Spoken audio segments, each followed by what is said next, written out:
किसी असामान्य घटना की सूचना सब और प्रसारित कर दी। माली पहुंचा, फिर हम सब पहुंचे। नीलकंठ जब सांप के 2 खंड कर चुका, तब उस शिशु खरगोश के पास गया और रात भर उसे पंख के नीचे रखकर उष्णता देता रहा। कार्तिकेया ने अपनी युद्ध वाहन के लिए मयूर को क्यों चुना होगा, यह उस पक्षी का रूप और स्वभाव देखकर समझ में आ जाता।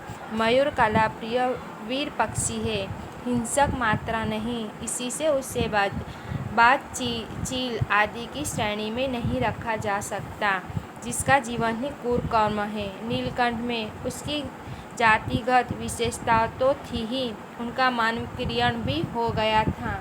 मेघों की सांवरी छाया में अपने इंद्रधनुष के गुच्छे जैसे पंखों को मनलाकर बनाकर जब वो नाचता था, तब उस नृत्य में एक सहज लय ताल रहता था। आगे पीछे दाहिने बाएं क्रम से घूमकर वह किसी अलग से समय पर ठहर जाता था।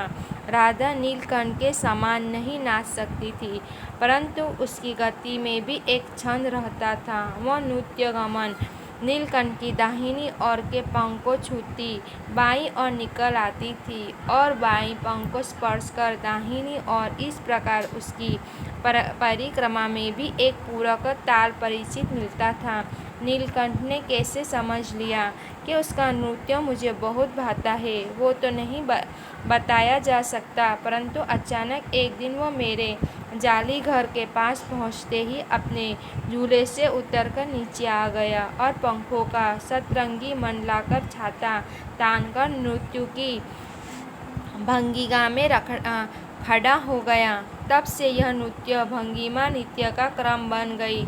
मेरे साथ कोई न कोई देश विदेश अतिथि भी पहुंच जाता था और नीलकंठ की मुद्रा को अपने प्रति सम्मानपूर्वक समझकर विस्मयानुभूति को उठाता था। कई विदेशी महिलाओं ने उसे परफेक्ट जेंटिलमैन की उपाधि दे डाली, जिसे नुकीली पैनी चोंच से वह भयंकर विषधर को खंड खंड कर सकता था।